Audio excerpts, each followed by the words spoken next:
Bakit mo ba kasi ako sinusundan? Aba, kasalanan ko pa na inalam ko ang totoo. Hindi nga ako umaamin sa'yo para hindi ka na mag-isip eh. Pero sinundan mo pa talaga ako kanina. Paano hindi ako mag-iisip? Bago pa kita sundan, may nakita na akong panloob ng babae sa bulsa ng pantalon mo. Ano yun ha? Souvenir ng panloloko mo sa akin? Elmo naman, 61 ka na. Ilang taon na lang ang itatagal natin dito sa lupa, pero talagang humabol ka pa sa pangangabit. Ano ka ba naman, Miranda? Siyempre lalaki pa rin ako. May mga gusto pa akong gawin na hindi mo maiintindihan kasi babae ka. Anong parte ang hindi ko maiintindihan, ha? 4 na dekada na tayo magkasama. Ngayon mo pa talaga naisip mga liwa. Eh, kailan ba dapat? Nung bata-bata pa tayo?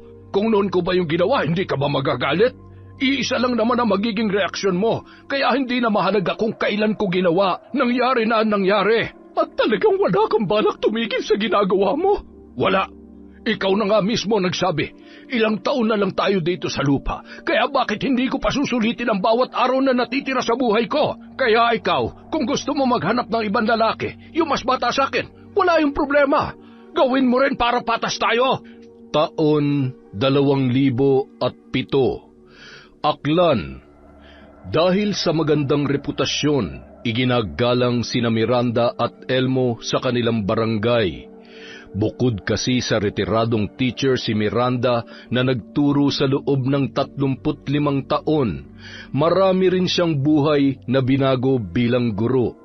Napatino niya ang mga pariwarang estudyante noon na naging maganda na ang karera sa kasalukuyan. Ang asawa naman niya ay isang retiradong pulis na may malaki ring ambag sa katahimikan sa kanilang lugar. Kaya mataas ang respeto sa kanila ng mga tao. Ilang beses na silang nakatanggap ng special award dahil sa magandang impluwensya nila sa kanilang komunidad. Ngunit sa kabila noon, nanatili namang mapagpakumbaba si Miranda at hindi itinuring ang sarili na nakatataas sa iba. Guro siya noon sa elementarya. Grade 1 ang una niyang hinawakang klase at marami ang natuto sa kanya. Kaya naman tuwing nakikita siya ng mga dati niyang estudyante, hindi siya nakakalimutang pasalamatan. May 3 anak sila ni Elmo, pero lahat ng yun ay nakabukod na at may kani-kanila ng pamilya, kaya bihira na lamang silang magkita-kita. Ang panganay nilang anak sa Canada nakatira at maganda rin ang trabaho roon. Tanging ang mag-asawa na lamang ang magkasama sa bahay. Sa kabila ng edad ay naging masaya pa rin naman ang pagsasama ni Miranda at Elmo. Palabiro kasi ang lalaki at nasasabayan naman yon ng ginang. Para lamang silang mga dalagat binata na nagsasama sa iisang bubong habang ipinaparamdam ang pagmamahal sa isa't isa. Ano yung naamoy ko? Parang patay na hayop. Baka may patay na daga sa labas. Patay na daga ba talaga? Ang lapit kasi na naaamoy ko Parang nasa tabi ko lang. Anong ibig mong sabihin? Ako yung nangangamoy? Bakit? Hindi ba? Sus, para namang hindi ka umuutot. Umuutot din naman ako pero hindi ko ipinapaamoy sa'yo. Pambihira, ilang linggo mo bang kinimkim yan at napakatapang naman ng amoy.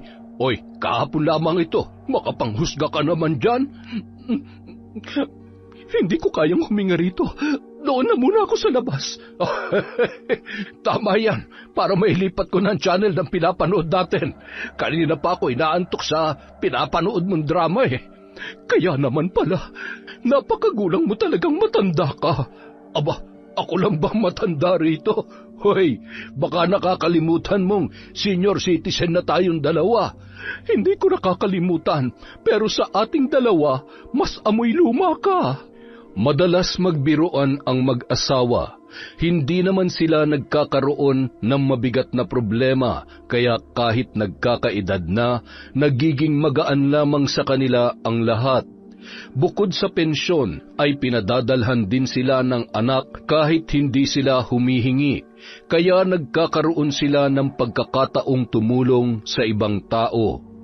Dahil doon, mas lalong dumarami ang natutuwa at humahanga sa mag-asawa.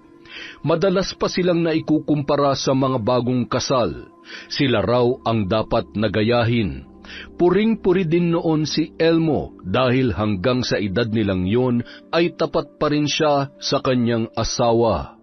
Ngunit sa kabila ng magandang pagkakakilala sa kanila, nakatago naman ang isang lihim ni Elmo na kailan lamang natuklasan ng kanyang asawa. Ngunit sa kabila ng nalaman ay nagpapanggap na lamang siya na walang alam para hindi sila magkaroon ng away. Mukhang pormadong-pormado ka yata ngayon Saan ba ang lakad mo? Magkikita kami ng dati kong katrabaho. Magkukumustahan lang. Kaya ba halos maligo ka na sa pabango? Palagi naman akong ganito. Ano bang tinutumbok mo at ganyan ka kung magtanong? Baka lang kasi may iba ka pang pupuntahan. Kung may iba man akong pupuntahan, uuwi rin naman ako mamaya. Siguraduhin mo lang na hindi babae ang pupuntahan mo, Elmo. Kailan ba naman ako ng babae? Sa edad ko ba naman na ito ay maiisipan ko pang humanap ng iba? Hindi makikita sa edad ang panloloko. Sabihin mo yan dun sa mga lalaking hindi makontento sa asawa nila. Basta ako, kontento na ako sa'yo.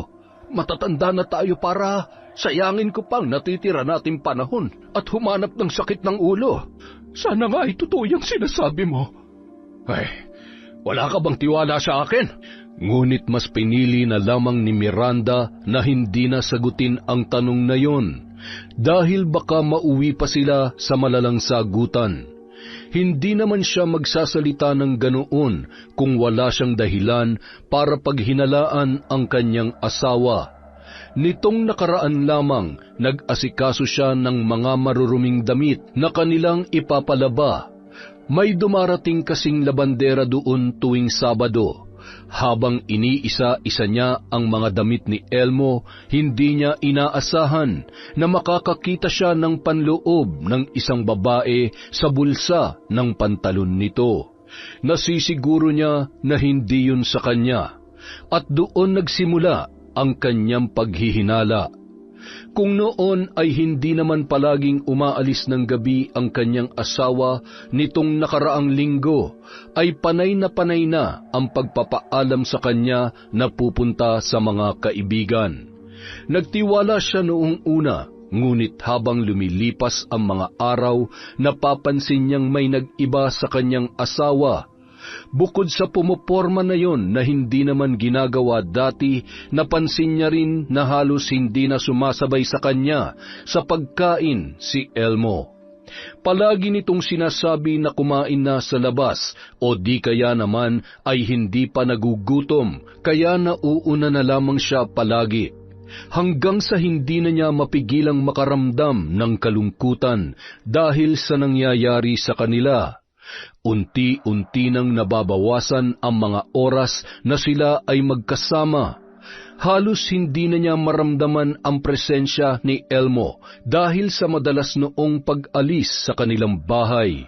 Tuwing uuwi naman ay diretso na lamang sa kama para magpahinga.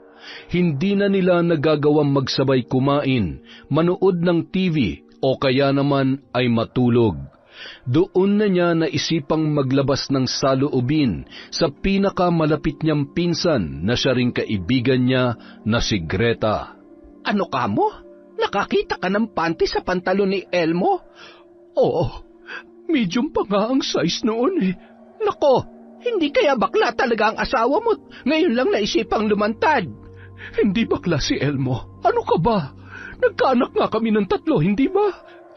Kung hindi siya bakla, bakit may panty siya sa bulsa? Ang hinala ko, may iba siyang babae, Greta. Ano? Nako, pambihira naman niyang asawa mo, oo. Sa tanda niyang yun ay saka pa niya naisipang mangaliwa. Sa ngayon hindi pa kumpirmado pero malakas talaga ang kutob ko na pinupuntahan niya ang babae niya tuwing umaalis siya sa bahay. Hindi ko naman siya nakita noon na laging pormado at halos maligo na sa pabango tuwing umaalis ng bahay. Tsaka hindi na rin siya nag-aabot ng pera sa akin ngayon. Bakit? Nagigipit ka pa ba sa lagay na yan? Hindi mo na kailangan ng pera ni Elmo. May sarili ka namang pensyon, tsaka pinapadalhan ka pa ng mga anak ninyo. Hindi yun ang pinupunto ko, Miranda. Hindi ko naman talaga kailangan ng pera niya dahil kaya kong mabuhay nang hindi siya nagbibigay. Ang sa akin lamang, mukhang doon sa babae na pupunta ang lahat ng pera niya. Ay nako, mahirap naman kung puro lamang tayo hinala. Patunayan mo na agad yan para makastigo mo ng asawa mo. Kapag pinatagal mo pa yan at totoo may kabit siya, nako, baka makabuntis pa yang si Elmo. Hindi ko nga alam kung paano ko gagawin yun eh. Alam nga naman, kumprontahin ko na lang siya agad-agad. Baka mapahiya lang ako kapag nagkataon. Sus, simple lang yan. Sa susunod na aalis siya at pormadong-pormado, sundan mo. Doon mo lamang makukumpirma kung may kabit nga ba siya o wala. Sinunod ni Miranda ang payo ng kanyang pinsan. Nang minsang magpaalam si Elmo para pumunta muli sa kaibigan, ay kaagad siyang gumawa ng paraan para sundan yun. Gamit nito ang luma nilang kotse nang umalis. Si Miranda naman umarkila ng tricycle. Makalipas ang ilang sandali, huminto ang kotse ni Elmo sa tapat ng isang beer house. Mula roon ay lumabas ang isang matangkad at maputing babae. Napakunot ang kanyang noo nang mapagtantong pamilyar yon sa kanya. Saglit siyang napaisip hanggang sa maalala niya ang dati niyang estudyante na si Liana. Hindi niya agad namukaan ang dalaga, ngunit nagpakilala yun sa kanya nang magkasalubong sila sa palengke. Ilang buwan na ang nakalilipas. Nagnitngit ang kalooban ni Miranda nang makita niyang hinalikan ni Elmo sa pisngi ang dalaga. Yumakap naman yon sa kanyang asawa bago sumakay ng kotse. Hindi na niya sinundan pa kung saan man pumunta ang dalawa. Ang mahalaga para sa kanya ay malinaw na niloloko siya ni Elmo. Kinagabihan. Ginabi ka na naman ng uwi Ay, napasarap kasi kami ng kwentuhan ng kumpare ko. Doon na rin ako kumain sa kanila kaya mas lalo pang natagalan. Yung kwentuhan ba talaga masarap o yung babae mo? Napakasipag mo naman. Gabi na kayo natapos. Ayan ka na naman, Miranda Kung gusto mo, tawagan natin yung kumpare ko para hindi na kailangan. Nakita ko kayo.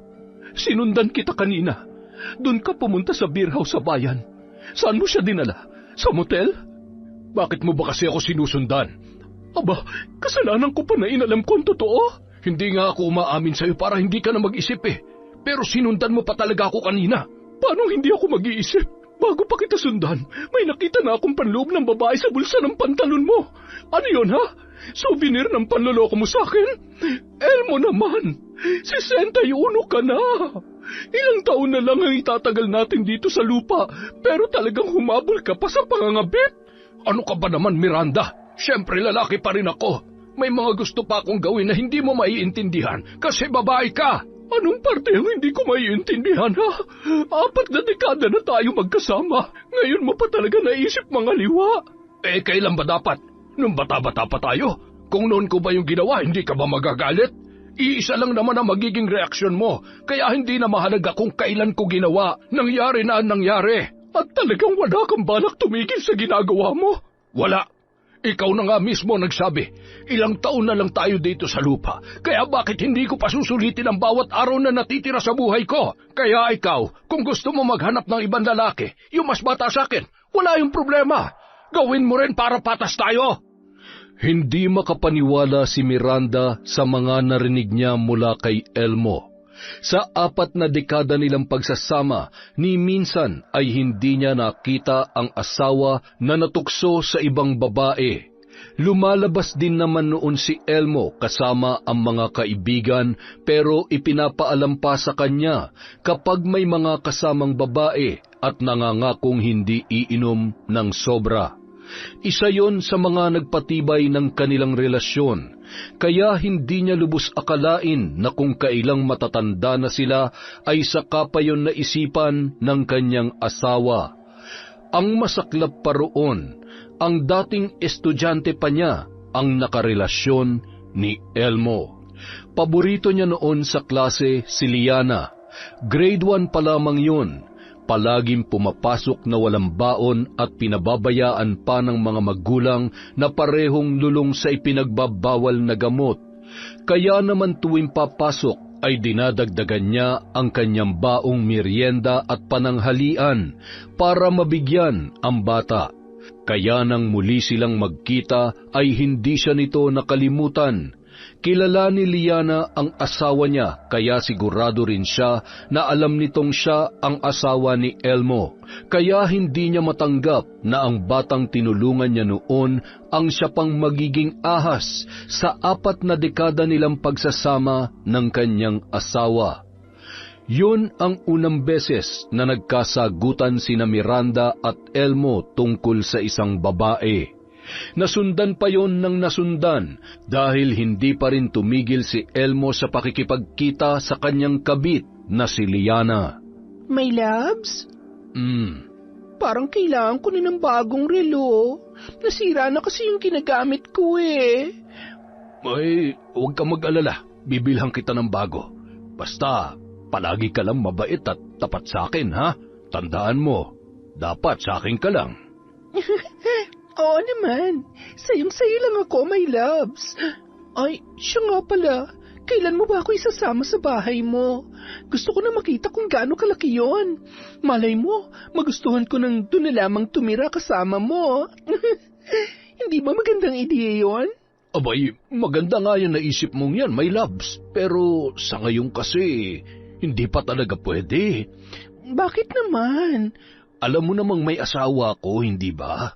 Hindi ko naman inilihim yun sa'yo.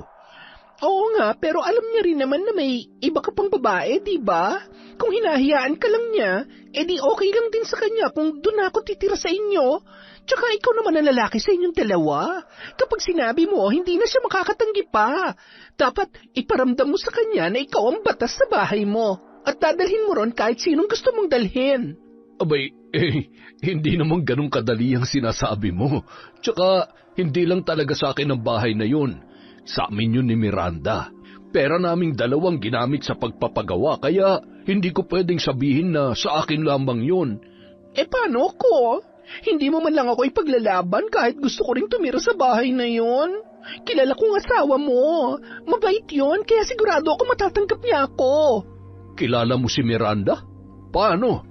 Hindi ko pa nga pala nasasabi sa'yo. Naging estudyante niya ako. Grade 1 pa lang ako noon. Sobrang bait niya sa akin. Lagi niya akong tinutulungan. Binibigyan pa nga niya ako ng baon at tinuturuan pang mag-isa kapag wala na mga kaklase ko. Kung ganun, ikaw pala yung estudyanteng kinukwento niya sa akin noong nakaraan. Nagkita raw ulit kayo. Huwag ka mag-alala. Gagawin ko ng paraan yung gusto mo. Talaga, loves? Salamat, ha? Umasa naman si Liana sa pangakong yon ni Elmo. Mag-isa na lamang siya sa buhay at wala ring matinong trabaho. Una siyang nagtrabaho sa beer house pero natanggal din siya roon nang manampal siya ng isang bastos na customer. Minsan na rin niyang binenta ang kanyang puri para magkaroon ng makakain at may maipambayad sa renta. Kung hindi niya yun ginawa, baka namatay na lamang siya ng dilat ang mga mata dahil sa gutom. Hindi ganun kadaling makahanap ng trabaho kaya kumapit na lamang siya sa patalim. Bago pa man mapunta si Liana sa ganoong klase ng trabaho, high school pa lamang ay naging biktima na siya ng grupo ng mga tambay sa dati niyang tinitirhan.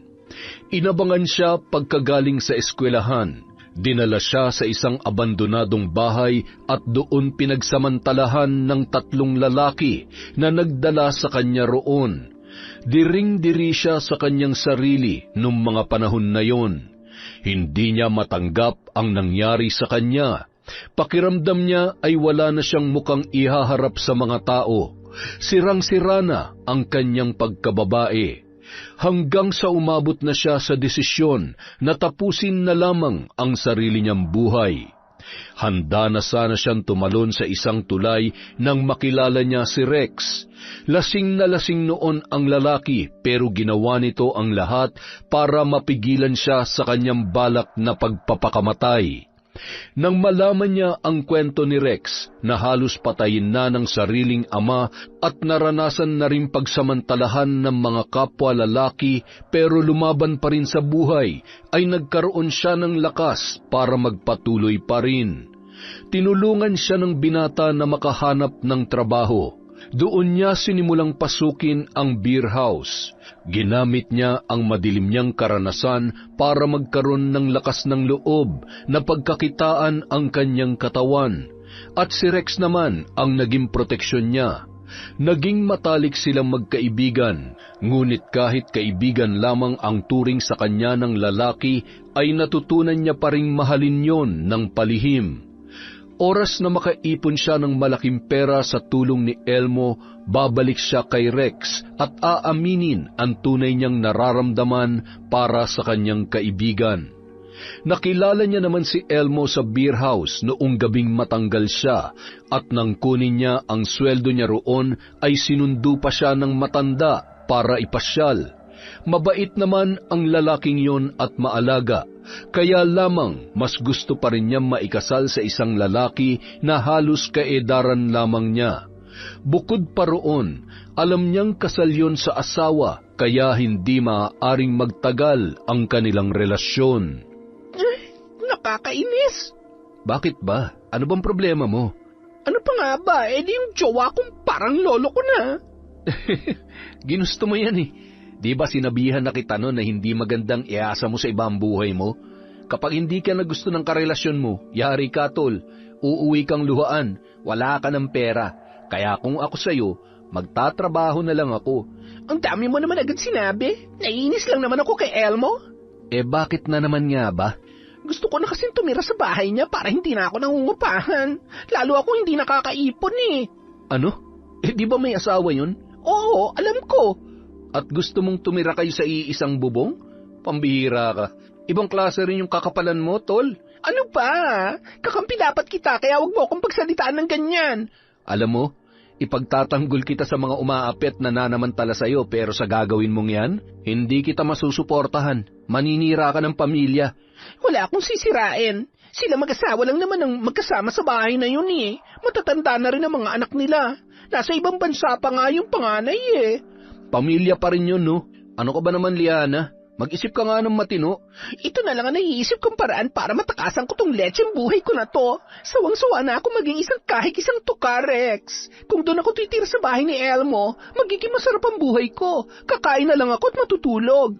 Pero kapalit naman nun, ang paggamit sa'yo ng matandang yun. Wala na akong pakialam. Kung kinakailangang anak-anak ko ng lalaking yun, gagawin ko para lang magkaroon kami ng dahilan na magsama sa iisang bubong. Kapag nangyari yun, wala na magagawa ang asawa niya. Matanda na yun eh. Hindi na siya nun mabibigyan ng anak. Pero ako, kayang-kaya ko pa. Ay nako, ewan ko sa'yo. Sana lang hindi ka mapahamak dyan sa plano mong gawin. Nakakatakot ang karma, no? Ang karma, nangyayari lang yon sa mga taong tatanga-tanga at hindi ako kabilang doon. Pinanindigan ni Liana ang pakikipagrelasyon kay Elmo sa kabila ng pagkakaroon nito ng pamilya. Ginatasan niya ang lalaki at sinigurong mapapasunod sa lahat ng kanyang gusto. My loves, hindi na ako masaya sa ginagawa natin. Anong ibig mong sabihin? Yung ganito na parang tinatago mo ko. Ikinahihiya mo ba talaga ako kaya hindi mo ako kayang panindigan sa harap ng asawa mo? Teka, ano bang gusto mo? Hiwalayan ko na ang asawa ko para malaya na tayo magsama sa bahay? Kung hindi pwede, edi dalawa na lang kami ron. Kausapin mo na kasi ang asawa mo. Gawin mo lahat para mapapayag mo siya. Hindi pwedeng ganito. Hindi ko na kayang mas magtagal pa kayo magkasama. Nagsiselos ako, my loves. Makinig ka naman sa akin. Bahala ka kapag pinatagal mo pa. Baka may ibang umampun sa akin. Ay nako.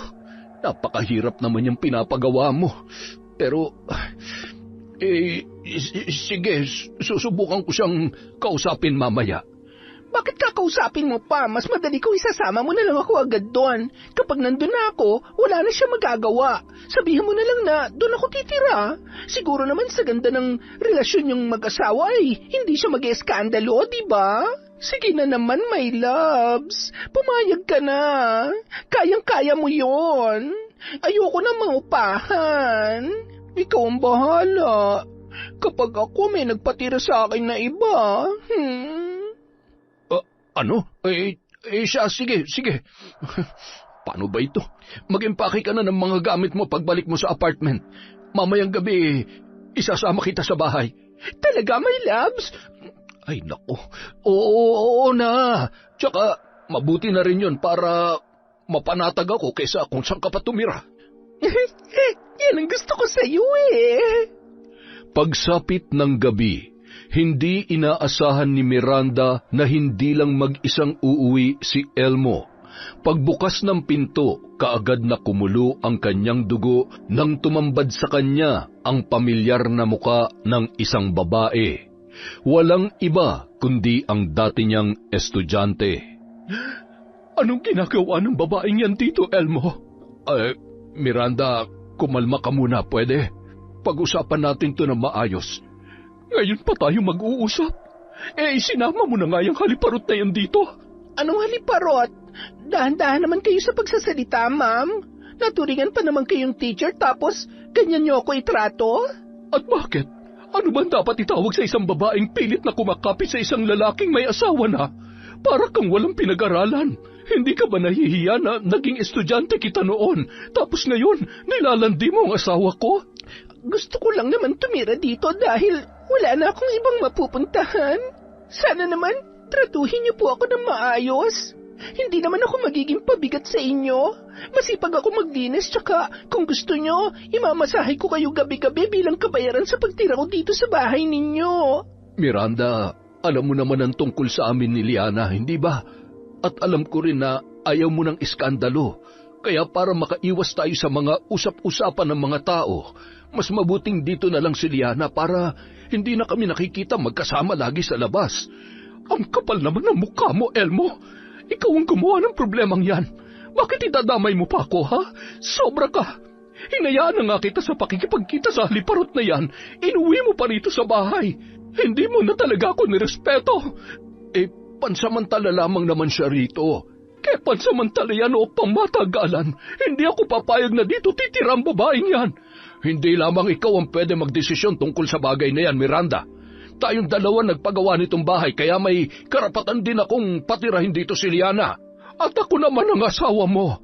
Kahit saan panig mo tingnan, wala ni katiting na karapatan ng babaeng yan na tumira dito. Kaya nga nakikiusap ako sa iyo. Hindi naman siya manggugulo rito. Susunod siya sa kung anumang batas mo rito sa bahay. Basta pumayag ka lang na dito na siya tumira. Totoo po yun, ma'am. Kahit nga po gawin niyo akong katulong dito, ayos lamang po sa akin. Kailangan ko lang po talaga ng matitirhan. Dahil sa pamimilit ni Elmo ay wala na ring nagawa pa si Miranda. Ni hindi niya na namalayan kung paano siya nakumbinsi ng asawa na magsama-sama sila sa iisang bubong. Ang tanging alam na lamang niya noon ay ayaw niyang madungisan ang pangalan nilang mag-asawa. Dahil malaki ang bahay at may 2 pang bakanteng kwarto, ipinagamit na lamang nila ang isa kay Liana. Maghahating gabi na noon pero maramot pa rin ang antok kay Miranda. Nang sulyapan niya ang katabing si Elmo ay muli siyang nakaramdam ng pagkainis. Habang nagngingit-ngit ang kanyang kalooban sa nangyayari, kabaliktaran naman yon sa asawa niyang binabaliwala lamang ang lahat. Dinampot niya ang isang unan at saka yun buong lakas na ipinalo sa katabi. Aray ko, ano ba? Natutulog ng tao eh. Kung ayaw mo matulog, magpatulog ka. Buti ka pa. Kinakaya mo makatulog ng mahimbing pagkatapos mong dalhin dito ang kabit mo. Shh! Ano ba, Miranda? Hinaan mo nga yung boses mo. Gabing-gabi na, makakabulaho na tayo ng mga kapitbahay. Huwag ka na magpanggap. Umuulan sa labas kaya kahit sumigaw ako ngayon, hindi nila maririnig. Bumangon ka dyan at mag-usap tayo. Pambihira naman, oo. Inaantok na ako eh. Ano ba kasing pag-uusapan natin? Ano pa nga ba? Di yung kabit mo. Anong gusto mong gawin ko? Palayasin ko siya? Dapat lang. Miranda naman, magpapaulit-ulit na lamang ba tayo? Oo, hanggat hindi ka natatauhan. Hindi ka man lamang nakukonsensya sa ginagawa mo sa akin. Bukas na bukas rin, palalayasin mo ang babaeng yon. Hindi nga pwede. Akala ko ba'y maayos na ang usapan natin kanina at payag ka nang dito na muna siya tumira. Hindi mo man lamang iniisip kung anong mararamdaman ko. Nakakababa ng pagkataong pagdadala mo ng kabit mo rito. Hinayaan lamang kita makipagrelasyon sa kanya dahil ang akala ko, titigil ka rin kapag nagsawa ka na. Pero dinala mo pa siya rito sa bahay. Para ano? Para mamuhay na parang mag-asawa sa mismong harapan ko? Buisit ka, Elmo! Buisit ka! Ay nako, nakakaumay na yung bunganga mo, Miranda. Kapag hindi ka pa tumahimik, papasakan ko ng baril yan. Gawin mo, para malaman ng mga anak mo na hindi na ikaw ang amang ginalang nila noon.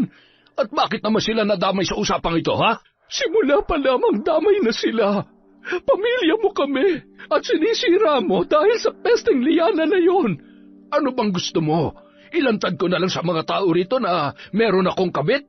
Kung ayaw mo ng kahihiyan, hayaan mo siya rito. Kapag may nagtanong kung sino siya, di sabihin mo, pamangkin ko. Pamangkin? Mukha na nga kayong maglolo? Ay, pwede ba, Miranda? Totoo naman Bakit? Hindi mo ba matanggap na hindi kayo bagay sa isa't isa? Buti sana kung mukha kang bata sa edad mo. Nangungulubot ka na. Punyeta naman hindi ka matatahimik? Hindi ako mananahimik sa bahay na ito hanggat nandito ang babae mo. Tandaan mo, Elmo, ikaw may gusto na nandito siya kaya wag mo akong kukwestiyonin kung paano ko siya itatrato rito. Kailangan niya malaman ang lugar niya at hindi yun dito sa loob ng pamamahay ko. Bahay ko rin to. Mas malaki ang naiambag ko rito. Halos araw-araw ang naging pag-aaway ni Miranda at Elmo mula nang tumira sa kanila si Liana. Noong una, hindi nakikisali sa away ang dalaga. Para lamang itong maamong tupa na nakatayo sa isang tabi at nakikinig sa dalawa. Mukhang tirahan at libreng pagkain lang naman ang kanyang habol, kaya nagagawa pang hindi pansinin ni Miranda. Ngunit kalaunan, unti-unti nang nag-iiba ang ihip ng hangin. Ang sarap naman ng buhay mo. Pahila-hilata ka lamang dyan habang naghihintay ng tanghalian. Tapos na ako sa gawain ko, Nay, kaya kung pwede lang, huwag niyo na akong pakialaman. Huwag mo akong matawag-tawag na nanay, hindi kita anak. Di wag. Di rin naman kita gusto maging nanay. At hindi rin kita gusto rito sa bahay. Wow, hindi lang ikaw may-ari ng bahay na to. Alam ko, pero ikaw, malinaw na wala kang karapatang tumira dito. Hindi ka naman namin kaano-ano. Estudyante lang kita na tinulungan ko noon. Nagsisisi ako na tinulungan pa kita. Kung alam ko lang na lalaki kang malanti at walang respeto, hinayaan na lang sana kita magtiis sa gutom at pangungutya ng mga kaklase mo. Talaga? Peke lang naman pala yung kabutihan mo Hoy, tanda, kung ako sa'yo, magpapakabait na ako. Lalo na kung nabibilang na lang ang araw na itatagal ko dito sa mundo. Kapag nawala ka na, ako na magmamay-ari nitong bahay. Tapos ikaw, pagpipiyasan ka na lang ng mga uod at mga bulati sa hukay. Bastos ka! Noon pa, tanda, nagtitimpi lang ako sa'yo dahil nakiusap sa akin ang asawa mo. Pero ngayon, tama na sa bait-baitan. Hindi ko na hayaan pa ulit-ulit mong tapakan ang pagkatao ko dahil lamang kabit ako. Mahal kong asawa mo, kaya hanggat mahal niya rin ako, magtiis ka sa presensya ko. Kung masyado na masakit sa mata mo ang mga nakikita mo, pues pumikit ka.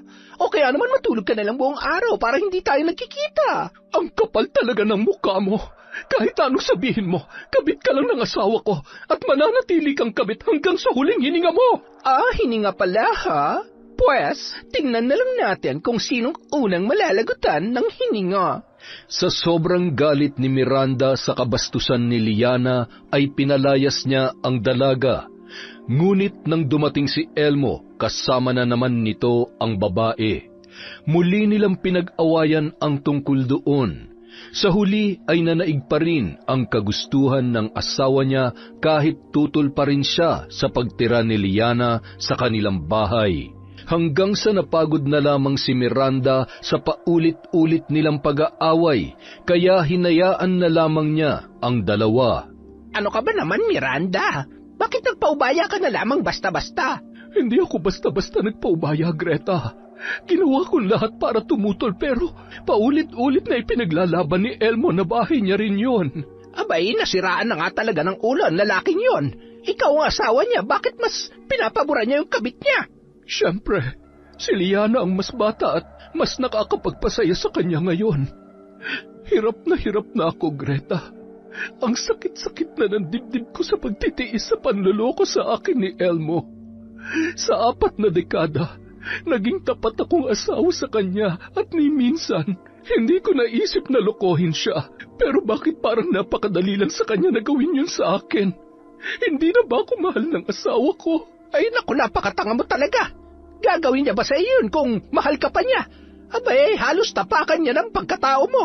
Doon pa lang sa naisipan niya makipagrelasyon sa babaeng yon, binastos ka na ni Elmo.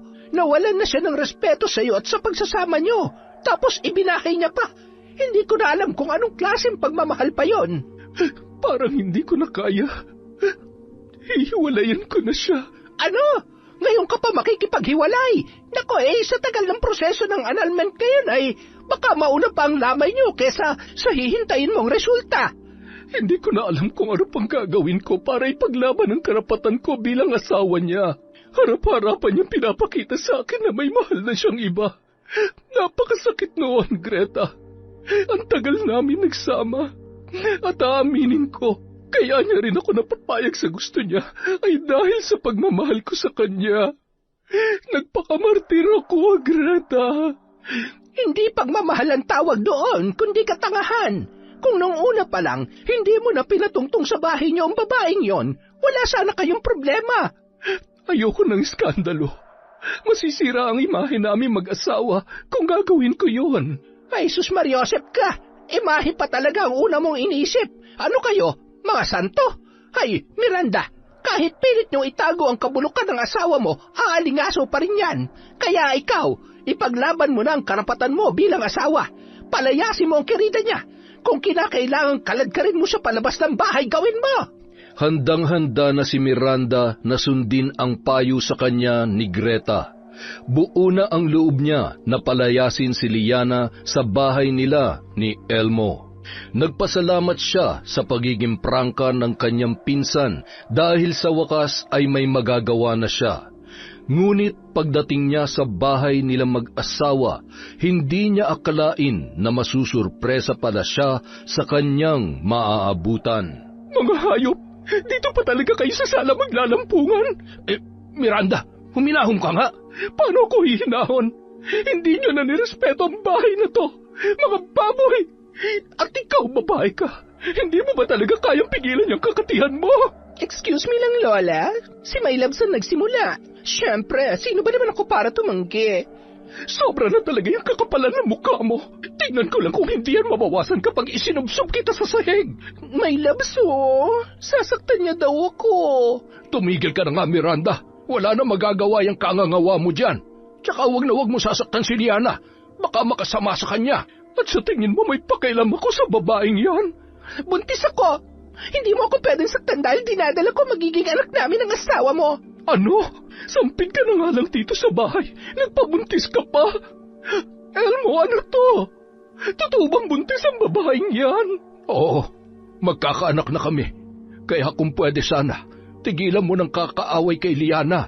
Makakasama sa kanya ang stress. Stress? Talagang wala ka man lang ni katiting nahiya sa ginawa mo? Sumusobra ka na, Elmo. Hindi ko na kayang ginagawa mo sa akin. Maghiwalay na tayo. Aalis na ako rito. Mabuti naman at ikaw na ang magkukusa. Sino naman na may sabi sa'yo na maiiwan ka rito, ha? Kung aalis man ako sa bahay na to, sisiguruhin kong hindi ka makikinabang. Ha? Anong gagawin mo, Miranda? Pauuwiin ko rito ang mga anak natin. Namutla si Elmo nang sabihin yon ng kanyang asawa. Sa kabila kasi ng kalokohan niya, isa sa kinatatakutan niya ay ang kanilang mga anak. Masyadong mataas ang respeto kay Elmo ng mga yon.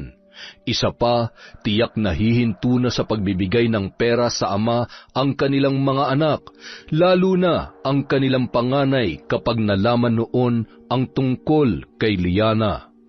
Nang araw ding yun, Nagmakaawa kay Miranda si Elmo. Hindi ito pumayag na umalis siya ng bahay at tuluyan nang makipaghiwalay. Kung ayaw mong masira ka sa mga anak mo at masira ng tuluyan ng pamilyang ito, paalisin mo na ang babae mo. Wala akong pakialam kung ikukuha mo siya ng mauupahan, kahit magsama pa kayong dalawa. Huwag na huwag ko lang ulit makikita ang pagmumukha niya rito. Oo, sige, gagawin ko yan. Paalisin ko na siya rito kung yan ang gusto mo. Tumupad naman sa usapan si Elmo. Sa kabila ng mariing pagtutol ni Liana ay nagawa niyang paalisin sa bahay nila ang dalaga. Napilitan siyang maghanap ng mauupahang bahay na malayo sa kanilang barangay sa takot na may makakilala sa kanya. Maayos naman ang kanyang nilipatan, ngunit ang tanging problema ay hindi makontento roon si Liana. Gusto ko dun sa bahay niyo. Ayoko rito. My loves, masyado tumalit para sa atin. Hindi ka nga pwede roon. Bakit ba hindi mo maintindihan ang sinasabi ko sa'yo? Akala ko ba ako mas mahal mo? Bakit hinayaan mo na lang ako na paalisin na matandang Miranda na yon? Kahit ano pang sabihin mo, asawa ko pa rin si Miranda. Kayang-kaya niya akong ipahamak dahil sa pagpupumilit mong dun tumira sa bahay namin. Huwag ka naman pala eh. Kayang-kaya ka palang Anderin ng asawa mo. Intindihin mo naman ang sitwasyon, my loves. Hindi ko pwedeng ipilit ngayon ang gusto ko dahil baka biglang umuwi yung mga anak ko. Magkakagulo lalo sa bahay. Kapag naabutan ka nila roon, sila na mismo magpapalayas sa'yo. Gusto mo ba na mangyari pa yon? Siyempre hindi. Kainis ka. Yun naman pala eh. Kaya ngayon, intindihin mo na lang muna.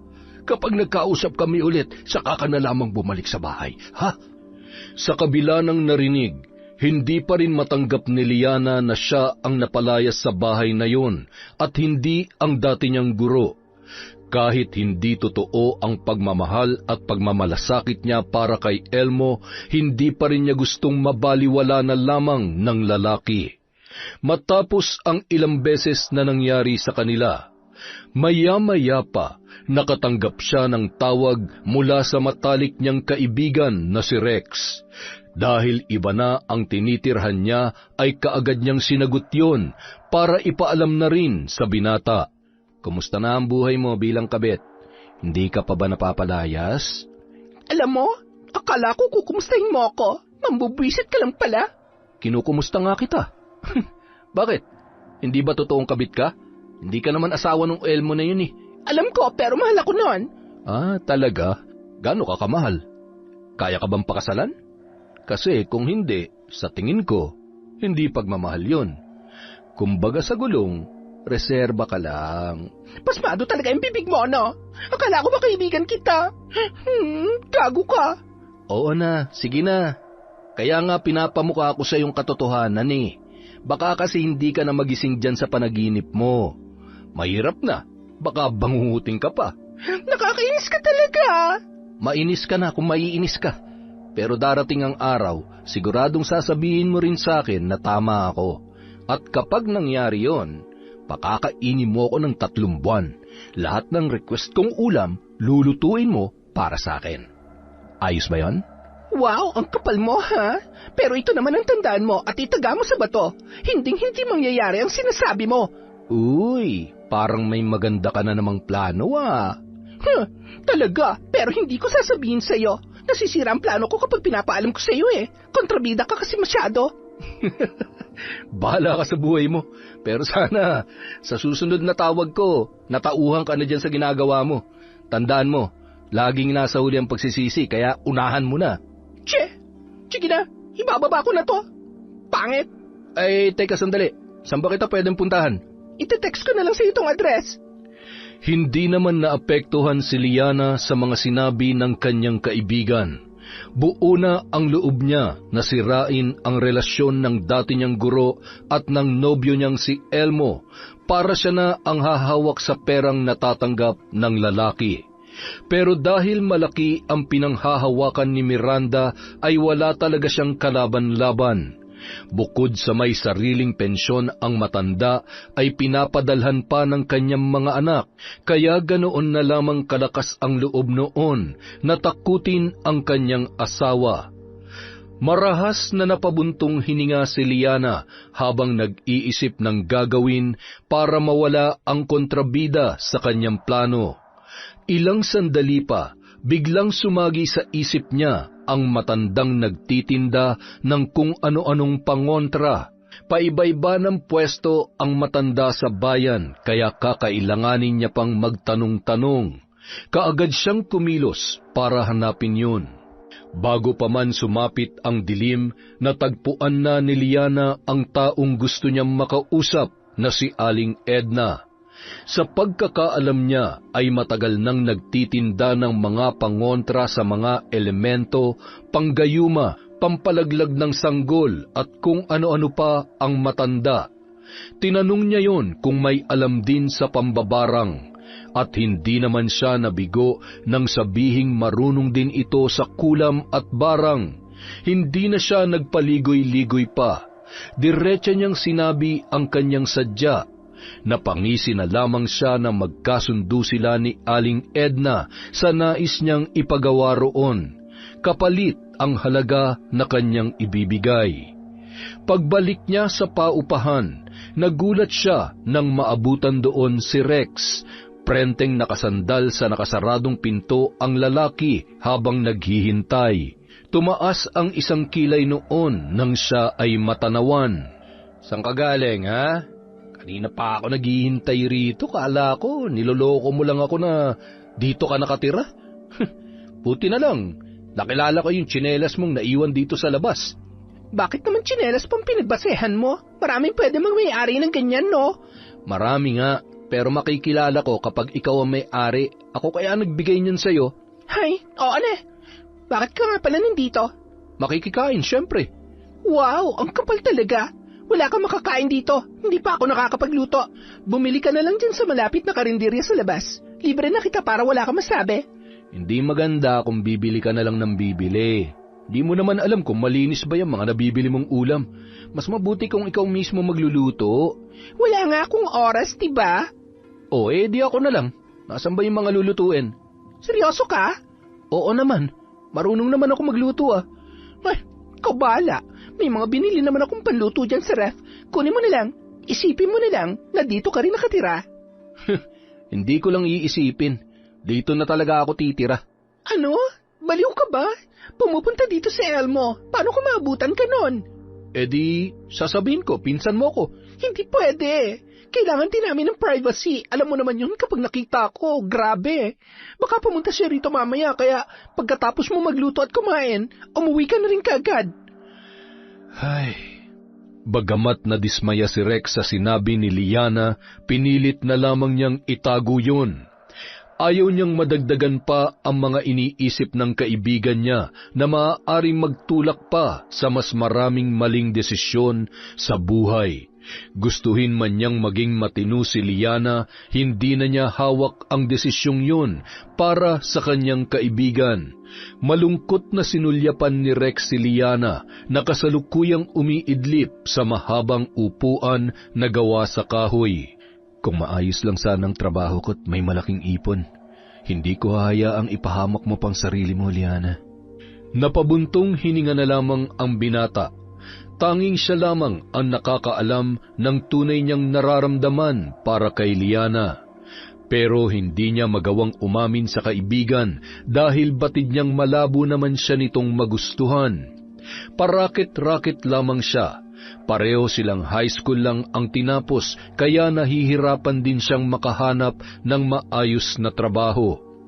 May natanggap naman siyang offer sa construction sa Kalibo, pero hindi pa rin niya magawang lumayo dahil kay Liana.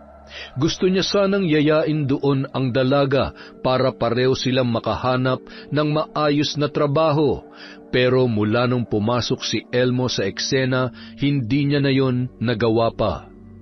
Samantala, dahil wala na naman si Elmo, ay inaya na lamang ni Miranda ang pinsang si Greta na doon maghapunan sa kanilang bahay. Mag-isa na naman kasi siyang kakain kung hindi niya yon gagawin. Ngunit habang abala sa kwentuhan ang dalawa, bigla na lamang siyang napahawak sa tiyan nang maramdaman niya ang matinding init mula doon. Miranda, bakit? Sumasakit ba ang tiyan mo? Ang init. Parang pinapaso, Greta. Ano? Paanong mainit? Dahil ba sa sabaw? Hindi ko maintindihan ang nararamdaman ko, pero ang sakit. Teka nga, ano ba talaga nararamdaman mo? Mainit ba o masakit? Pareho, ano ka ba? Hindi mo ba nakikita nahihirapan ako? Sandali lang at hihingi ako ng tulong para madala ka sa ospital. Nang gabing yun, dinala nga nila sa ospital si Miranda. Wala pa ring tigil ang pagsakit ng kanyang tiyan na tila hinihiwa ng matalim na bagay. Sinabayan pa yon ng matinding init na hindi niya maipaliwanag kung bakit niya nararamdaman. Matapos ang ilang oras niyang pananatili sa ospital, pinauwi na rin sila dahil normal naman ang lumabas sa test na isinagawa sa kanya. Ayos naman daw ang resulta ng blood chem mo. Buti na lang, ganun lamang ang nangyari. Pero bakit kaya ganun, Greta? Nawawala lang yung sakit sandali tapos bumabalik na naman. Baka napasama lang yung kain mo kanina. Kaya mabuti pa, magpahinga ka na lang muna sa bahay nyo. Inumin mo na lang yung mga gamot na ipinabili ng doktor. Teka, nasan ba kasi ang asawa mo? Kanina pa yung tinatawagan na. Hanggang ngayon wala pa rin. Ay nako, hayaan mo na siya. Huwag na tayong umasa na darating pa siya rito para sunduin ako. Malamang, naglilimlim na naman yun sa kabit niya. O siya, ako na nga lang ang mag-uuwi sa'yo. Nang makauwi ang dalawa, mas lalo pang lumala ang pakiramdam ni Miranda. Ininom naman niya ang mga gamot na nireseta ng doktor, pero ni isa sa mga yun ay walang tumalab. Pagsapit ng hating gabi, nakaramdam siya ng paninikip ng dibdib na sinabayan pa ng pananakit ng katawan. Hindi mapakali si Miranda. Pabali-baliktad na siya sa higaan at hindi malaman kung ano ang posisyon na gagawin dahil hindi niya mawari kung saan nanggagaling ang kirot na kanyang nararamdaman. Wala pa noon si Elmo kaya mag-isa lamang siya sa bahay at walang masabihan ng tungkol doon. Pagsapit ng 12:30, napilitan na siyang bumangon para tingnan sa malaking salamin sa sala ang kanyang katawan. Ngunit nang hubarin niya ang kanyang damit, tumambad sa kanya ang mapupulang marka sa dibdib. Pababa sa kanyang tiyan, nawari niya'y hinampas ng latigo. Hindi pa man siya nakakabawi sa kirot, ay muli na naman yung nasundan, hanggang sa halos mamagana ang buo niyang katawan. Hindi na nakakilos pa si Miranda dahil sa matinding kirot mula sa kanyang mga latay. Kinabukasan, nagising na lamang si Miranda sa muling paninikip ng kanyang dibdib. Sunod-sunod siyang napaubo. Halos kapusin na siya ng hininga dahil doon. Maya-maya pa, nanlaki ang kanyang mga mata nang makita ang bawat talsik ng laway niya sa sahig. Kinilabutan ang babae nang makita ang maliliit na uod mula roon, na buhay at gumagapang. Hindi siya makapaniwala na sa kanya nanggaling ang mga yon. Ngunit nang sunod-sunod pa ang naging pag-ubo niya, sa kanya lamang napagtanto na hindi na yon ordinaryong ubo lamang. Tinawagan ni Miranda si Greta para magpasama sa kakilala nitong albularyo. Napadpad sila sa isang maliit na bahay sa gitna ng maisan. Sa pagkakaalam niya ay tauhan din doon ang matandang may-ari ng bahay na si Aling Maring. Marami ang natutuwa sa matanda dahil sa kabila ng katandaan ay nagagawa pa ring magtrabaho sa maisan. Bagamat hirap ng magsalita ay malakas pa rin yun. Pagdating doon ng magpinsan ay agad naman silang hinarap ng matanda. Ngunit na makita nito si Miranda ay kaagad na nag-iba ang ekspresyon ng kanyang muka. Magandang hapon, Aling Maring. Pwede ko ba kayong makausap sandali? May sumusunod sa'yo. Hindi ligtas kung dito mo sa labas sasabihin ang sadya mo. Pumasok muna kayo. Nagtataka man ay sumunod na lamang sina Miranda at Greta sa sinabi sa kanila ng matanda. Pagpasok pa lamang nila sa bahay nito ay sumalubong na ang amoy ng iba't ibang kandilang nakatirik sa bawat sulok, ngunit wala pa yung sindi. Nakaagaw pansin din sa kanila ang mga nakasabit na sungay ng hayop doon, pati na rin ang mga garapon na naglalaman ng iba't ibang insekto. Paano niyo po nasabi na mayroong sumusunod sa akin? Bukod sa kakayahan kong manggamot at mambarang, may kakayahan din akong makakita ng espiritu at kausapin sila. Kung ganoon, alam niyo na may bumabarang sa akin. Ganoon na nga. Ngayon, ikaw na mismo ang lumapit sa akin. Hindi ka na maaaring lumabas ng bahay ko. Anong ibig niyong sabihin? Mananatili ka rito hanggat hindi ko natatanggal ang sumpa mula sa itim na marikang bumabalot sa iyo. Ay, pasensya na kung sisingit ako sa usapan niyo, pero Aling Maring, posible bang ibalik ang barang sa taong gumagawa nito sa pinsan ko? Madali lamang ang sinasabi mo, ngunit hindi ko nararamdaman ang puot mula sa taong bumabarang sa kanya. Isa lang ang ibig sabihin noon. Merong nagpapabarang sa'yo. Ano? Pero sino naman ang magpapabarang sa akin? Isipin mo ang mga taong posibleng magtanim ng galit sa'yo o may matinding inggit na pagmumulan ng puot ng taong yon. Miranda, hindi kaya si Liana nagpapabarang sa'yo? Hindi ba't gustong-gusto niya maagaw sa'yo ang asawa mo? At ayaw niyang pumayag nung pinalayas mo siya sa bahay ninyo ni Elmo? Kung siya nga ang posibleng nagpapabarang sa iyo, kakailanganin ko ang tulong ng kasama mo. Ha? Ako? Oo, ikaw nga. Pagkasabi noon ay ibinigay ni Aling Maring kay Greta ang kalulutong ulam na nakalagay sa isang maayos at malinis na lalagyan. Kailangan yung maibigay kay Liana. Oras na kainin yon ng dalaga, saka lamang magsisimulang tumalab ang pagbalik ng sumpa. Umayon naman sa kanila ang panahon dahil ng gabing yon ay dumating nga ito sa bahay ni Miranda kasama si Elmo. Tao po! Tao po! Anong kailangan nyo? Ay, nandiyan ba si Miranda? Ibibigay ko lang sana itong niluto kong ulam. Tulog siya. Akin na. Ako na lang ang tatanggap. Ay, sige. Masarap yan. Buti patikman mo rin. Mukhang ako naman talaga ang uubos nito. Maraming salamat, ha? Gumuhit ang matagumpay ng ngiti sa mga labi ni Greta nang maibigay yon kay Liana. Bumalik siya roon kinabukasan para kumustahin ang lasa ng kanyang niluto. Nagyabang pa ang dalaga na mas masarap daw siyang magluto doon. Ngunit ang mahalaga sa kanya ay kinain yon ni Liana. Paalis na sana siya para puntahan ang bahay ni Aling Maring, kung saan pansamantalang tumutuloy si Miranda nang tawagin siya ni Elmo. Greta, sandali.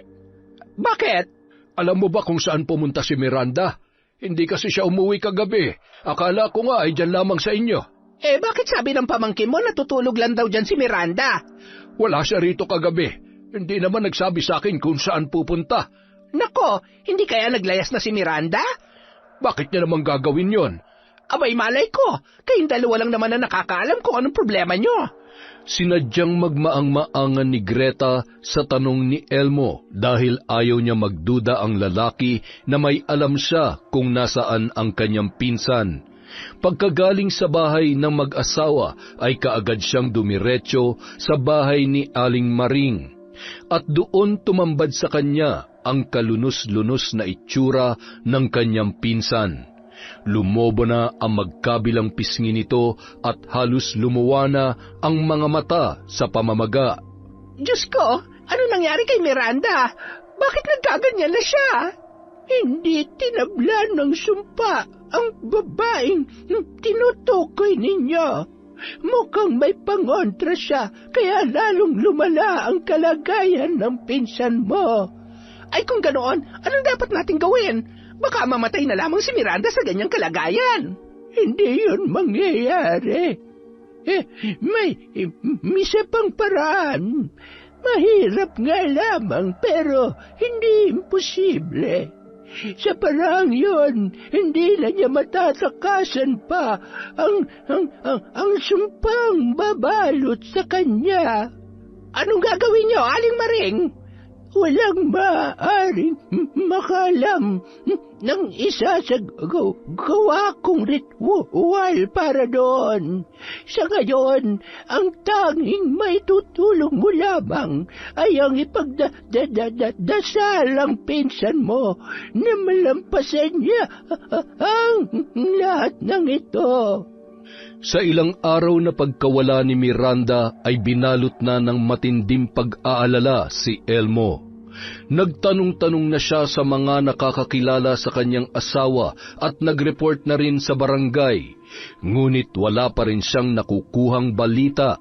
Sising-sisi siya sa ginawa niyang panloloko sa asawa. Mula nang mawala sa bahay ang kanyang may bahay ay nagbago na ang lahat. Doon niya naramdaman ang matinding kalungkutan kapag wala na ron ang taong nakasama niya sa loob ng ilang dekada. Nahahapong napaupo sa sofa si Elmo matapos ang buong araw na paghahanap. Dumagdag pa sa kanyang problema ang pagsusungit ni Liana na wala na sa lugar. Saan ka na naman ba galing? Buong araw ka nang wala ha? Pwede ba? Hinahanap kong asawa ko. Ano? At bakit mo pa siya hanapin? Nandito na ako, diba? Ako na dapat ang pinagtutuunan mo ng pansin. Magkakaanak na tayo, oh. Buntis ka nga ba talaga? Bakit ka umiinom ng alak? Ha? Alak? May nakita kong alak sa ref kagabi. Walang umiinom ng alak sa amin dalawa ni Miranda, kaya sigurado ako na sa iyo yon. Kaya ngayon, sabihin mo na sa akin ang totoo kung buntis ka nga talaga o nagpapanggap ka lang para hindi kita hiwalayan. Buntis nga ako, my love. At saka, ikaw ang ama. Sumama ka sa akin bukas sa klinik. Patitingnan kita sa doktor. Ano? Hindi na kailangan yon. Bakit ba ayaw mo maniwala sa akin, ha? Dahil hindi ko nakikita sa iyong pag-iingat ng isang nagdadalang tao. Alam mo, nakakahalata na ako sa iyo, ha? Mahal mo pa ba talaga ako? Kasi kung oo, hindi mo ako pagdududahan ng ganyan. Kung ayaw mong pagdudahan kita, bigyan mo ko ng dahilan para pagkatiwalaan ka.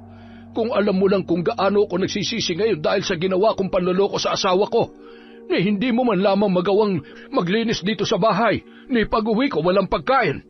Umaasa ka lagi sa bili, puro ka na lamang gastos. Kung hindi ka gagastos, paano tayo mabubuhay? Ayoko na, Liana. Hindi ko na kayang ipagpatuloy ang relasyon natin. Mahal ko pa rin ang asawa ko at kapag nahanap ko na siya, aayusin ko na sira namin pagsasama. Gago ka naman pala eh. Ano ginawa mo lamang akong parausan? Kung ayaw mong siya mismo magpalayas sa'yo, buti pa magkusa ka na lamang umalis. Akala mo talaga magkikita pa kayo ng asawa mo? Baka bangkay na siya sa muli niyong pagkikita, oy. Napaisip si Elmo sa sinabing yon ni Liana. Kinumpronta niya ang nobya at pilit na pinaamin kung may alam ito sa pagkawala ni Miranda, ngunit mariin yung itinanggi ng dalaga. Nang gabing yun, pinalayas niya si Liana. Nagmamakaawa ito sa kanya at pinagpipilitan ang pagbubuntis sa magiging anak nila, ngunit hindi niya na yon pinaniwalaan pa. Nang makaalis ang babae na iwang mag-isa si Elmo sa bahay, halos mabaliw na siya sa kakaisip kung saan mahanap ang kanyang asawa. Hindi siya makatulog na maayos dahil sa labis na pag-aalala. Dahil doon, kahit gabing-gabi na ay pinuntahan niya si Greta para makibalita. Greta, wala ka pa rin bang balita kung nasaan ang asawa ko? Ay, namimiss ko na siya. Huh? Talaga ba, Elmo? Ibinahay mo nga ang kabit mo eh. Magkasama na kayo, kaya bakit mo pa hinahanap ang pinsang ko? Ay, alam mo ang tungkol doon? Oo, sinabi sa akin ni Miranda, pero nakiusap siya na ilihim ko ang tungkol doon dahil ayaw niya masira ang pangalan mo. Ang kapal ng mukha mo para gawin yun sa pinsang ko. Napakabuti niya at masikaso. Ni minsan, hindi niya naisip na ipagpalit ka sa ibang lalaki dahil para sa kanya, ikaw lang ang mamahalin niya habang siya'y nabubuhay. Tapos ano, ibinahay mo pa yung kabit mo at pinagpanggap mo pang pamangkin para hindi kayo mabisto? Patawarin mo ako, Greta. Pinagsisisihan ko na ang lahat. Kaya nga hinahanap ko na si Miranda para makahingi rin ako ng tawad sa kanya. Gusto ko siyang makausap. Kung kinakailangan magmakaawa ako, gagawin ko yon para magkabalikan kami. Paano ng kabit mo? Wala na siya sa bahay. Pinalayas ko na siya. Hindi ako naniniwala sa iyo, Elmo. Nagawa mo nang lokohin ang pinsan ko Ngayon pa kaya na? Nagawa ko lang namang ibahay si Liana dahil akala ko totoo nagdadalang tao siya. Pero nitong mga nakaraang araw, napansin ko mga ginagawa niya na ipinagbabawal sa mga buntis. Isa pa, hindi rin siya pumayag nung sinabi kong pupunta kami sa klinik kaya mas lalo kong nakumpirma ang hinala ko. Kasalanan mo yan. Ginusto mo magpaloko sa kanya kaya ngayon, kinakarma ka na. Baka naman alam mo kung nasaan ang asawa ko. Alam kong galit siya sa akin kaya baka sinadya niyang umalis sa bahay. Nakikiusap ako, Greta. Gusto kong malaman kung ligtas pa siya o maayos ba ang kalagayan niya. Gusto mong malaman? Pwes, sumama ka sa akin mamaya na makita mo kung gaano kahayop ang ginawa sa kanya ng bwisit mong kabit. Pagpatak ng 2:00 ng madaling araw, tumulak na si Greta papunta sa bahay ni Aling Maring. Kasama niya na noon si Elmo na alalang-alala sa kanyang asawa. Pagdating nila sa bahay ng mambabarang, nagulat siya nang hindi sila papasukin ng matanda. Hindi pa kayo maaaring pumasok. Kailangan ko pa ng sapat na oras para tuluyang maalis sa katawan niya ang itim na mahika mula sa bumabarang sa kanya. Nang isara ni Aling Maring ang pinto, ay napatingin si Elmo kay Greta. Ipinaliwanag niya naman kung ano ang nangyayari sa kanyang pinsan. Nang malaman ng lalaki ang ginawang pambabarang kay Miranda, ay nanghina ito at napaupo sa lupa. Sana ako na lamang ang nasa kalagayan niya ngayon. Masyado ko na siya nasaktan. Tapos, ganun pa sinapit niya dahil sa pambabarang sa kanya. Hindi mangyayari ang lahat ng ito kung hindi ka nangabit, Elmo. Alam ko. Kaya nga pinagsisisihan ko na ang lahat. Nakita mo naman siguro kung ano nangyari sa pinsang ko. Kahit magsisi ka pa ng ilang beses, hindi yun makakatulong para gumaling siya. Hindi mo ba alam? Maaaring ikamatay ni Miranda ang kalagayan niya ngayon. Bakit hindi mo kaagad sinabi sa akin? Bakit ko naman sasabihin sa'yo? Wala kang pakialam sa asawa mo. Pinalayas niya na nga ang lianang yon, ibinalik mo pa. Isang malaking pagkakamali ang nagawa ko. Inaamin ko yun. Kapag maayos na si Miranda, babawi ako sa kanya. Matapos ang ilang oras na paghihintay, lumabas na rin si Aling Maring at sinabing tapos na ang orasyon. Napakurap-kurap sina Elmo at Greta nang makitang maayos na ang kalagayan ni Miranda. Nawala na ang pamamaga sa katawan nito na parang wala lang nangyari. Nang unti-unting nagkamalay ang babae, ay tumambad sa kanya ang asawang si Elmo. Napakunot ang kanyang noo at ilang beses na kinusot ang mga mata sa pag-aakala na nananaginip lamang siya. Mabuti na ang kalagayan mo. Pwede ka nang umuwi. Maraming salamat, Aling Maring. Utang na loob ko sa iyo ang buhay ko. Hindi ko alam kung paano ko masusuklian ang kabutihang ginawa mo para sa akin. Walang bayad ang pagtulong ko sa mga tao sa ganitong paraan. Malaking bagay na sa akin na maayos na ang kalagayan mo. Teka, bago ka nga pala umalis, kailangan mong dalhin ito. Para saan po ang medalyong ito? Yan na magsisilbing proteksyon mo sakaling muling ibalik sa iyong babarang. Maraming salamat, Aling Maring. Kapag may kailangan kayo, Huwag sana kayo mahihiya magsabi sa akin. Kilala kita. Nakakarating sa akin ang balita na marami kang natulungan dito sa barangay kahit wala kang posisyon sa politika. Ipagpapatuloy mo ang magandang gawain na yon dahil maraming buhay ang magbabago ng dahil sa kabubutihan mo. Matapos magpasalamat ay nagpaalam na si Miranda kay Aling Maring. Bagamat magkasama sila ni Elmo ay nananatili silang walang kibo. Laking pasasalamat na lamang niya dahil kasama niya noon si Greta. Nang maihatid sa bahay ay nagpaalam na rin ang pinsan niya para umuwi. Nagpresenta si Elmo na mag-asikaso sa kanya ngunit hindi pa rin niya pinapansin ang kanyang asawa. Hanggang sa hindi niya na napigilang magsalita. Himala, napirmi ka rito sa bahay. Wala ba kayong lakad ng kabit mo? Nakipaghiwalay na ako sa kanya. Bakit? Sawa ka na ba kay Liana? Kung ganon, sino naman ang ipinalit mo sa kanya? Wala na. Itinigil ko na ang pakikipagrelasyon. Pinagsisisihan ko na ang ginawa ko, Miranda. Mapatawad mo sana ako. Maling-mali na ipinagpalit kita sa ibang babae. Ngayon ko lang napagtanto na napakasama kong asawa. Nasaktan ka ng dahil sa akin. Tama ka. Sa tinagal-tagal na nating nagsasama, ngayon ko pa naisipang magloko. Hindi ko yun dapat ginawa. Patawarin mo sana ako, Miranda. Hindi madaling patawarin na nagawa mo, Elmo. Kung gusto mong patawarin kita, patunayan mo nagbago ka na at hindi mo na uulitin yon. Mula nang makabalik si Miranda sa bahay, nakita niya ang malaking pagbabago kay Elmo. Kung noon halos hindi niya maasahan sa bahay ang asawa, ngayon ito pa mismo ang nagpipresenta sa mga gawaing bahay. Lalo na sa pagluluto, kahit na maayos na ang kalagayan niya. Natutuwa naman si Miranda sa nakikita niyang pagbabago, at hindi nagtagal ay pinatawad niya na rin si Elmo, alang-alang na rin sa kanilang mga anak. Walang ibang nakaalam ng panlolokong ginawa nito bukod kay Greta at kay Aling Maring, kaya nanatili yung lihim. Mula na magkaayos silang mag-asawa ay naging mas maganda pa ang kanilang samahan. Naging mas malambing at maasikaso si Elmo.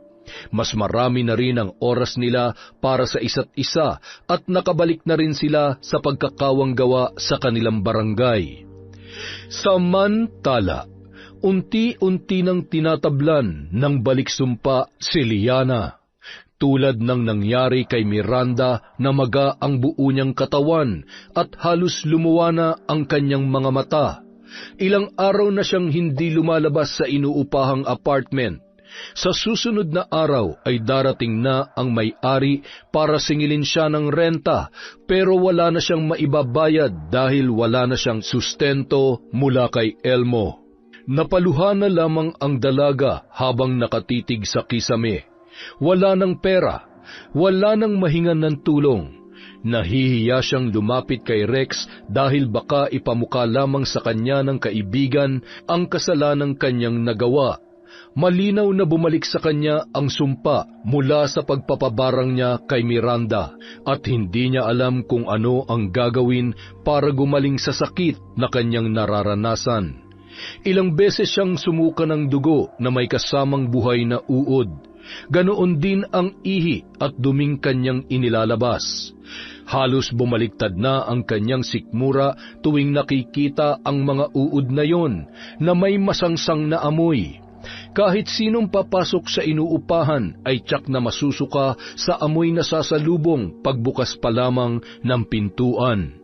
Buhay pa siya, ngunit tila naaagnas na ang kanyang katawan.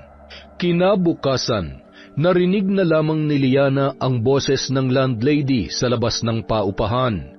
Ngunit dahil sa matinding panghihina sa pinaghalong sakit at gutom na kanyang nararanasan, ay hindi na niya nagawa pang sumagot at pagbuksan yon ng pinto. Hanggang sa halos magwala na ang babae, mariin niyang ipinikit ang kanyang mga mata dahil sa kanyang kalagayan. Maya-maya pa, muling napadilat ang mga matang yun nang marinig ang isang pamilyar na boses mula sa labas. Nawala ang boses ng landlady. Mukhang kinausap yon ng kanyang kaibigan. Ilang sandali pa, nakarinig naman siya ng sunod-sunod na katok na sinabayan pa ng pagtawag ni Rex sa kanya. Nang hindi pa siya nakasagot, ay pwersahan ng binuksan ng binata ang pinto ng paupahan. Napaluha na lamang siya nang makita ang mukha ni Rex na awang-awa sa kanyang kalagayan. Kaagad siya nitong tinulungan para makatayo. Ganito na pala nangyayari sa iyo, hindi ka man lang nagsasabi sa akin. Anong plano mo, ha? Ang hintayin na lang na mamatay ka? Pasensya ka na, Rex. Nahihiya na kasi ako. Tsaka, ayoko nang madami ka pa sa problema ko. Ito na yung karma ko na sinasabi mo sa akin noon. Hindi ako nakinig sa'yo. Ginawa ko pa rin manira ng pamilya at muntik pa akong makapatay ng tao. Ano? Bakit? Ano bang ginawa mo, Liana? Ipinabaron ko si Ma'am Miranda. Napakasama ko, Rex. Kung hindi pa ito nangyari sa akin, hindi ko pa maiisip na maling-mali ang ginagawa ko. Hindi ko alam kung paano hihingi ng tawad sa kanya bago man lamang ako mawala. Anong mawala bang sinasabi mo? Hindi ka pa mamamatay. Gagawa ko ng paraan para gumaling ka. Huwag na, Rex. Tama na. Ito ang parusa ko sa mga nagawa kong kasalanan. Kaya hayaan mo na lamang ako. Pwede ba yun? Hindi ako papayag na magiging ganyan ka na lang, Liana. Kahit ayaw mo, gagawa ko ng paraan. Tinupad ni Rex ang pangakong yon kay Liana. Naghanap siya ng magaling na albularyong maaaring tumingin sa kanyang kaibigan. Hindi naging madali ang paghahanap niya, pero sa huli ay may nakuha rin siyang mahusay na albularyo na makakatulong sa dalaga. Nahirapan din ang matanda nung una dahil masyadong malakas ang kapangyarihan ng mambabarang na sumumpa kay Liana. Marami itong sinubukang paraan na hindi kaagad umubra, kaya lalong lumala ang kalagayan ng babaeng lihim na tinatangi ni Rex. Ngunit sa pamamagitan ng isang ritual at ng patak ng luha ni Liana na puno ng pagsisisi, ay naging matagumpay ang pagsasawalang bisa ng sumpa. Tuluyan ng gumaling ang dalaga at bumalik sa dati ang makinis na balat at malusog na pangangatawan. Laking pasasalamat niya sa albularyong tumulong sa kanya. Walang bayad ang ginawang panggagamot ng matanda, ngunit pinangaralan siya nito na wag na muling susubukang manira ng pamilya ng iba dahil baka sa susunod ay mas matinding karma pa ang kanyang maranasan. Kumusta naman ang pakiramdam ng bagong laya? Anong bagong laya? Hindi naman ako nakulong, ah. Hindi nga, pero nakalaya ka na sa sumpa ng kadiliman. Akala ko habang buhay ka ng mamamaga eh. Pag nagkataon, ang sarap mong pisil-pisilin. Pisit ka talaga. Sus, bisit daw. Ako nga naging knight in shining armor mo eh. Pinagsasasabi mo dyan, kadiri ka. Kadiri ba talaga kung sasabihin kong hindi lang kaibigan ang tingin ko sa'yo? Ha? Paano? Matagal na kitang gusto, Liana. Hindi nga lang basta gusto eh. Mahal nga kita eh. Baliw. Oo nga. Sa tingin mo ba gagawin ko lahat ng to kung kaibigan lang ang tingin ko para sa'yo? Mahalaga ka sa akin, Liana. Pero, bakit ngayon ka lang umamin sa akin? Wala pa akong lakas ng loob nun eh. Alam mo namang, wala pa akong matinong trabaho, di ba? Sabi mo sa akin, ang gusto mo, yung ganun kay Elmo. Mapera at kayang suportahan ng mga luho mo. Bakit umamin ka na ngayon? May matino ka na bang trabaho? Wala pa, pero ayoko na mag-aksaya pa ng panahon. Baka maunahan pa ako ng iba eh. Paano ka naman mauunahan ng iba? Kaya lang naman ako nakikipagrelasyon sa mga mapepera kasi gusto kong makaipon kaagad. At kapag nangyari yon, aaminin ko na ang totoo kong nararamdaman para sa'yo. Ha? Ibig mong sabihin? Oo, Rex. Mahal din kita. At ayos lang sa akin kahit wala ka pang maayos na trabaho ngayon. Ang mahalaga, nandito ka at magkasama tayo. Tutulungan natin ang isa't isa. Matapos ang usapang yon, saka lamang nagkaunawaan ang dalawa sa tunay nilang nararamdaman. Humanap sila ng matinong trabaho at maswerte naman silang natanggap. Nagtatrabaho na noon si Liana bilang cashier sa isang grocery at natanggap naman si Rex bilang bagger doon, kaya magkasama pa rin silang dalawa. Makalipas ang ilang buwan, sumapit na ang Teacher's Day. Doon muling naalala ni Liana ang kanyang dating guro na si Miranda. Bagamat kinakabahan, nagplano siya ng isang sorpresa para sa ginang. Paraan niya yon ng paghingi ng tawad. Inaasahan na niyang siya ay mapapahiya at hindi tatanggapin ng matanda ang paghingi niya ng kapatawaran sa mga nagawa niyang kasalanan, pero sinubukan pa rin ng dalaga. Kasalukuyang namimigay ng libreng sopas si Miranda sa mga bata sa kanilang barangay nang lumapit sa kanya ang isang pamilyar na figura. Ang kapal naman ng mukha mo magpakita pa rito. Hindi pa ba sapat sa iyo ang lahat ng ginawa mo sa akin? Ma'am, hindi po ako pumunta rito para manggulo. Nandito po ako para humingi ng tawad sa lahat ng mga kasalanan ko sa inyo. Hindi ko kailangan ng paghingi mo ng tawad, kaya umalis ka na rito habang hindi pa tayo nakakaagaw pansin sa mga tao. Ma'am, alam ko pong hindi madali para sa inyo magpatawad. At hindi rin po ako karapat-dapat para doon. Pero sana po, hayaan niyo po akong patunayan na pinagsisisihan ko ang lahat ng nagawa ko.